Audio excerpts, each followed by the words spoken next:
is your profession!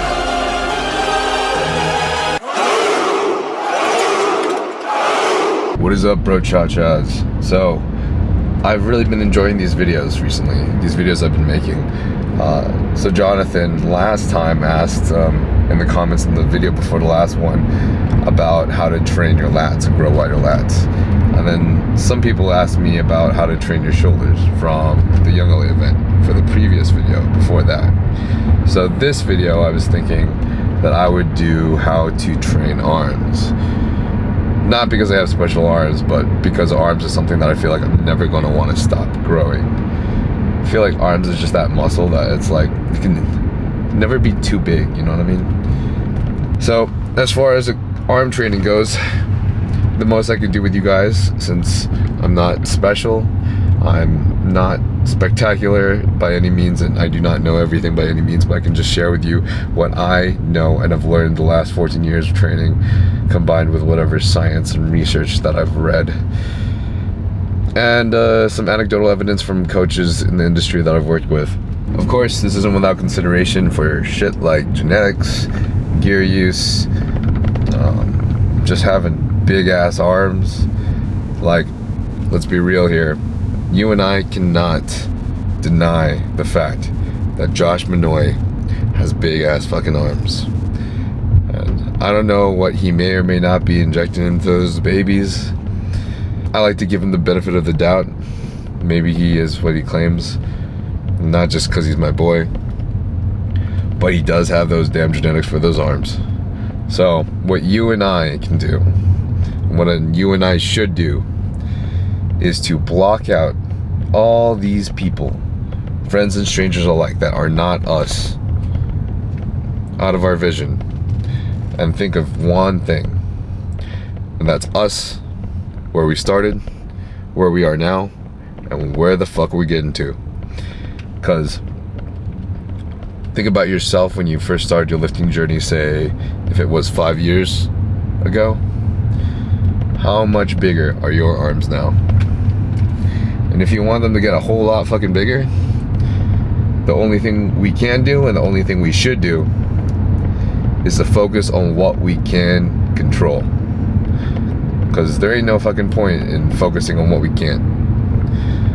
So, what we can do is learn, bro. Learn everything. Learn all the research from both credible research papers and experience anecdotes alike, and fucking do it. So I'll see you guys in the gym. So we're here right now with Tyler Lee. You probably recognize him from the trio of the Lee brothers.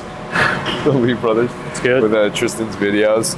And we're gonna hit this savage nutty arm day. I wish I brought my pump cover right now because I look tiny as fuck. It's warm in here at least. The arms are comprised of the biceps brachii, the triceps brachii, the brachialis, the coracobrachialis, and the anconeus. And the arm, both the biceps and the triceps, are comprised of about 60% fast twitch fibers and 40% slow twitch fibers. So basically what this means is that you could hit like a 50-50-ish split of doing like low rep ranges and high rep ranges that you vary, maybe say in between the ranges of like 8 to 20 reps. But it's probably more optimal to prioritize and have a higher frequency for the lower rep ranges, around 8 to 10. Everybody varies in their like compositions of fast versus slow twitch fibers, and you wouldn't really know unless you actually did like a biopsy of your muscles. But you can always experiment and test out what you respond to different rep ranges. Some people have been able to find that out. Like literally, like you go on Reddit and stuff, and guys will like claim that like they respond better to higher reps for something or respond better to lower reps.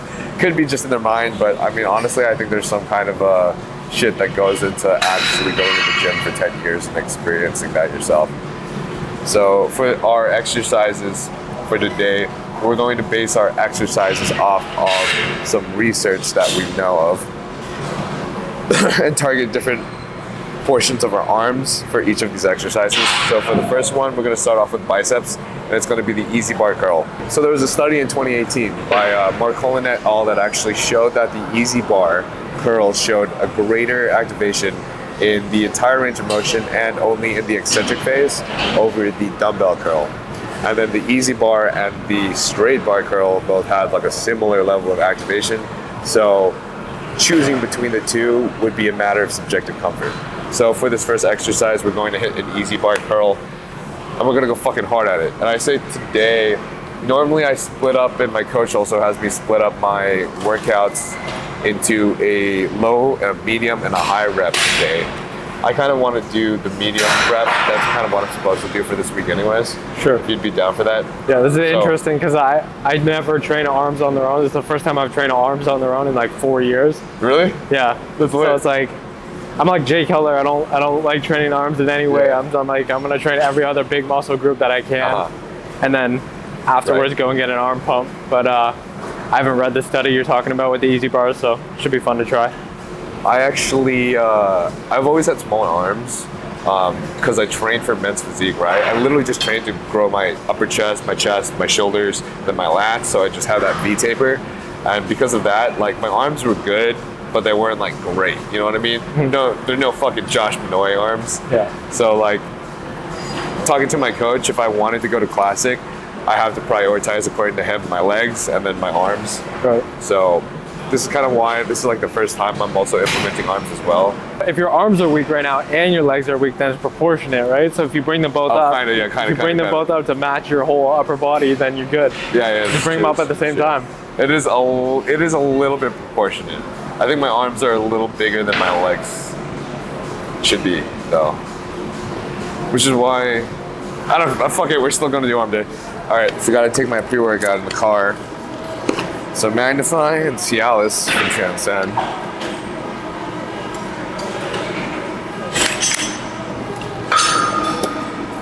I scooped 2 scoops of these babies. That's 50 grams of carbs. Not sponsored by this shit, but I just am really addicted to the carbs. I just need the intra-workout carbs. I'm gonna have some more pump serum. Place this in here.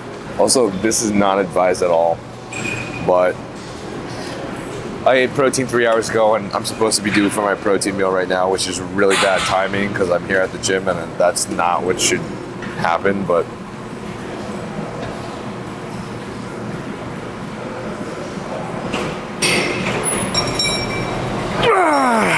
Come on. 2 more. Come on. 1 more. 2 more. Come on. Let's go. Control.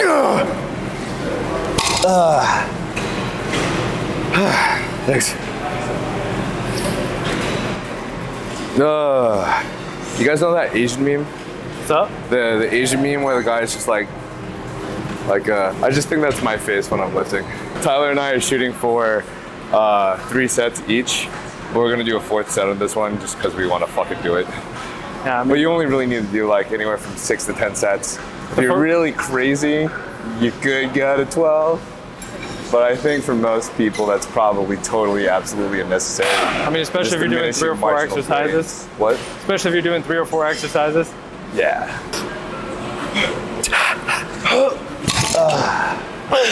Fuck.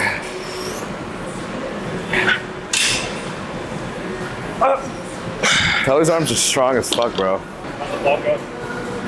I lost 3 pounds. Fuck, it's over. Quit. Ask him how the bulk was going, he just said he lost 3 pounds. So I said he should just give up on everything. Thanks, man. Maybe bodybuilding's not for you, man. Thanks, bro. Those 3 pounds, that's everything. It's over. Really needed that motivation from my boy. Hello, camera. Look at me in my church outfit at the gym.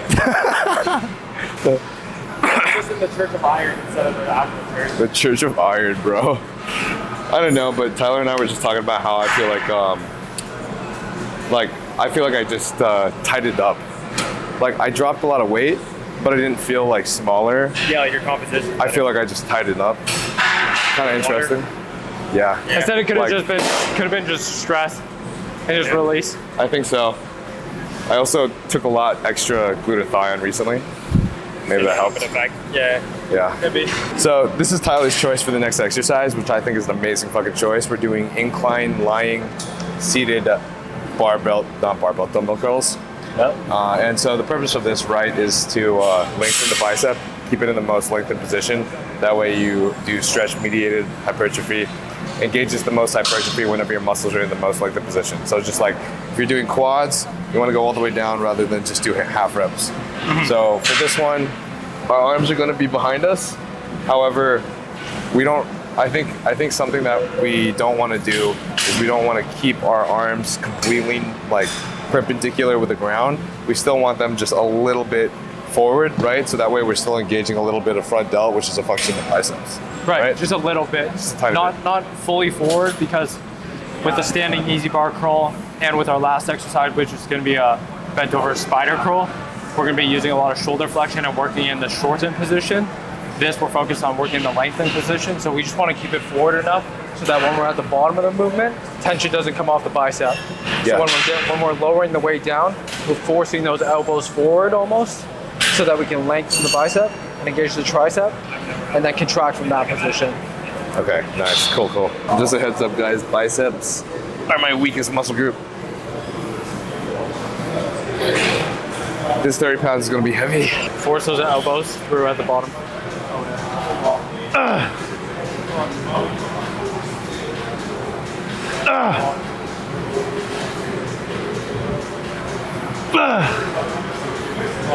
Breathe.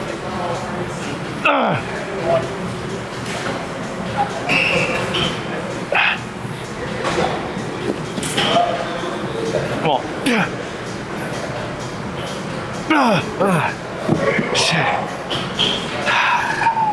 Third exercise we're gonna do is we're gonna jump straight to triceps because we wanna have a nasty pump.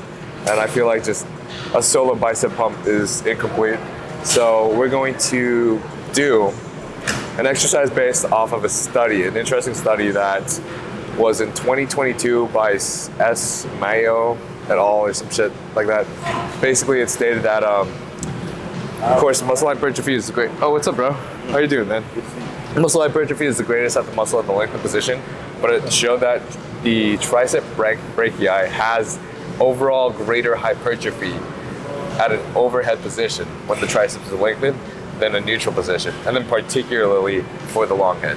And for the long head, it makes sense, right? Because the long head is especially stretched when you like bring your arm at an overhead position, 180 degrees shoulder elevation. But it kind of shocked me that like tricep engagement overall was greater. It's just crazy to think though, like if everyone was just a bro science guy and like there was no science research out there, I'd be like, bro, honestly, a neutral position like push down just feels so fucking good. You know, it just feels like the best, and I got the best bump from it. Yeah. But then technically it doesn't have the most engagement. Yeah, but then Yeah. you'll also end up like one of those guys who only does like tricep push downs and like close grip curls, and then they walk around like this all the time. Because of that first tricep exercise we're going to start off with, just to prioritize overall tricep engagement, is going to be an overhead dumbbell extension, which is very typical. I'm personally going to go put it at a 60-degree angle. That way I have a little bit more of an angle of like leverage when it's at its contracted position, and then I can also move my arm to a place where I still have a full like amount of torque on my tricep when it's also at the lengthened position. You're good.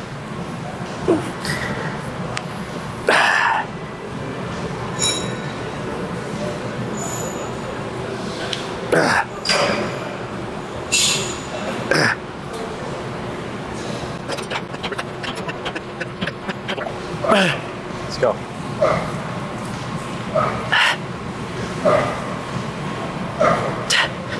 All the way through.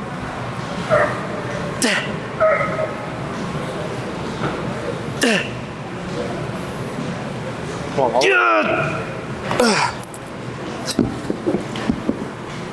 is that better on your back? Yeah, that was way more reps than I thought I would do. Tricep exercise number 2, baby. So Tyler and I are going to be doing the classic the one and only, the rope tricep extension, cable rope tricep extension, but for the lateral head, which means basically your elbows are flared out. So studies show that at actually any shoulder elevation, whether it's 0, 90, 135, 180, you can still target your long head as long as you have your elbows tucked in to your body.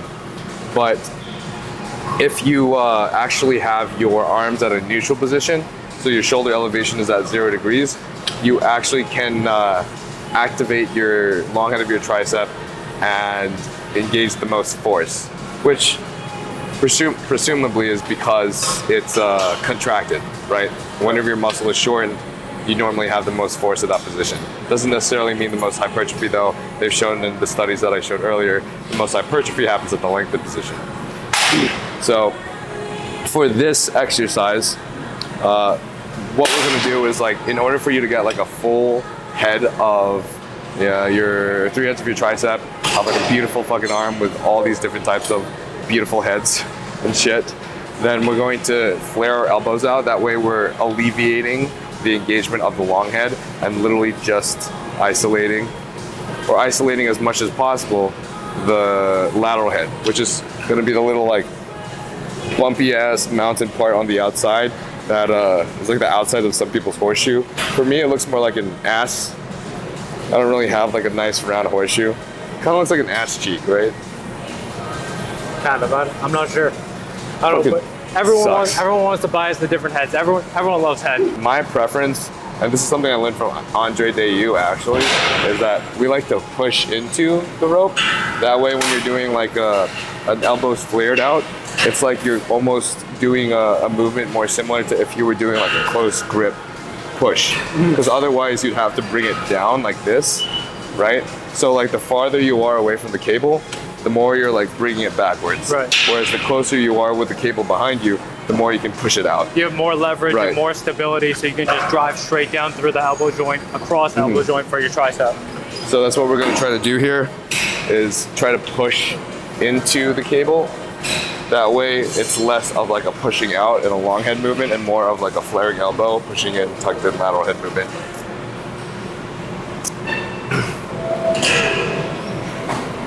Sucks because I feel like this fucking thing is gonna rip my nose off.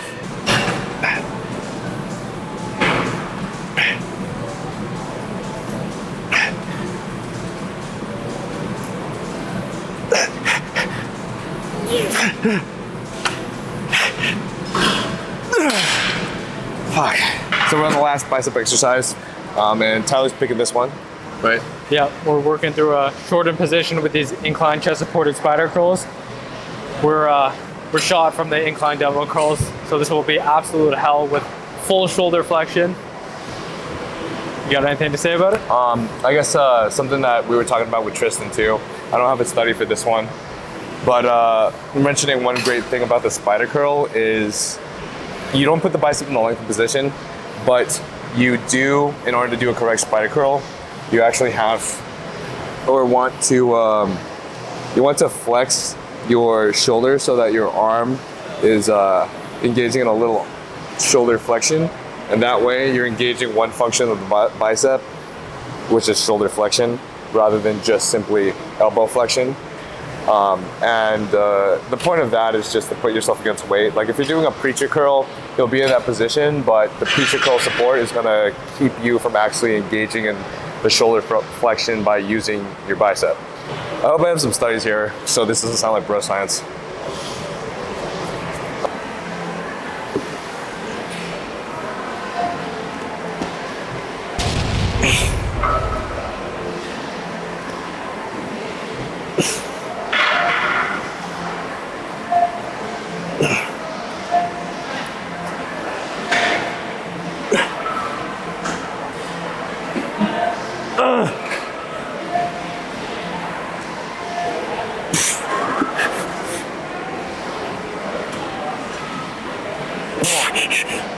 Two more. Come on. Breathe. Control the bottom of the rack. One more. Up.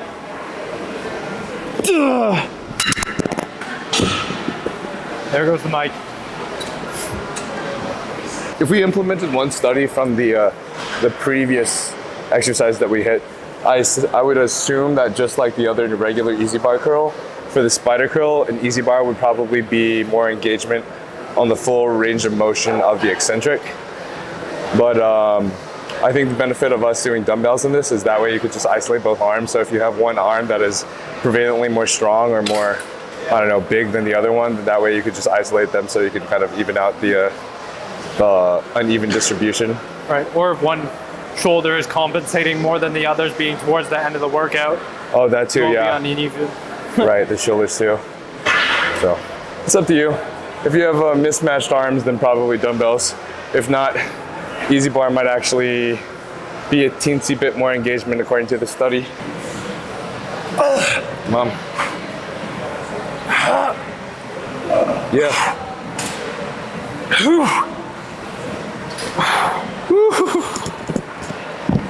That shoulder just gave up at the end, though. You know, we've been going for a long time. When you start cramping through your lats, your hamstrings. I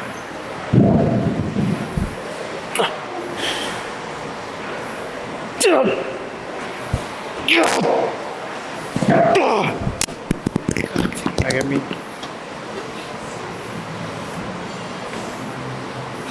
So, there was a study in 2006 by Lim et al. That basically stated that an unstable surface push-up actually engages greater tricep activation than a stable surface. So, last exercise we're doing is a medicine ball Sphinx push-up, which is a great finisher. However, if you can't really do Sphinx push-ups because it might be too heavy or too much of a load for you, it could be a little bit difficult. The only thing I suggest here is maybe doing it on your knees instead of with your feet, like girly Sphinx push-ups, except that you could put your knees on like a little bit of an elevated surface. So some kind of like extra padding or something. Otherwise, if you can do a full Sphinx push-up with a medicine ball, it'll be nice to like reach for anywhere within the 8 to 20 rep range, but given that you probably want to focus on a 60% frequency of the lower rep range for your fast twitch fibers, you're probably gonna want to aim more for like 8 to 10 reps anyways. I don't think anyone can do like, can you do 20 Sphinx push-ups? I can't even remember what a Sphinx push-up is, to be honest. Like, you know those animals, like not those, you know those like mystical creatures, sphinxes? They pray like, yeah. So it's just it's like that. Just elbows in, basically. Yeah, kind of like a praying mantis-ish. Yeah. All right, let's do it. All right, I'm gonna. Nice. All right. Maybe not. You're up first.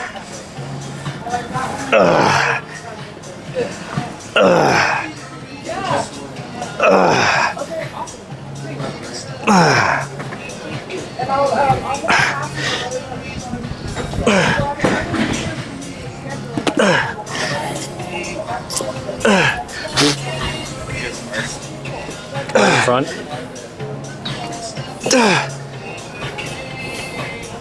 Shit. Finish it.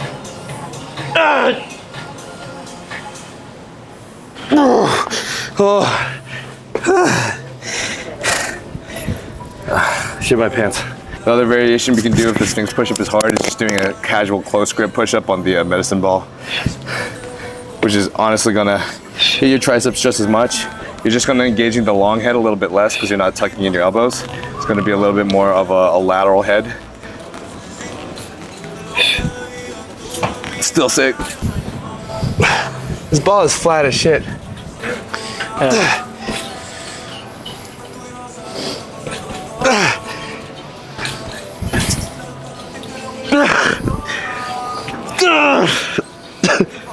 Fuck.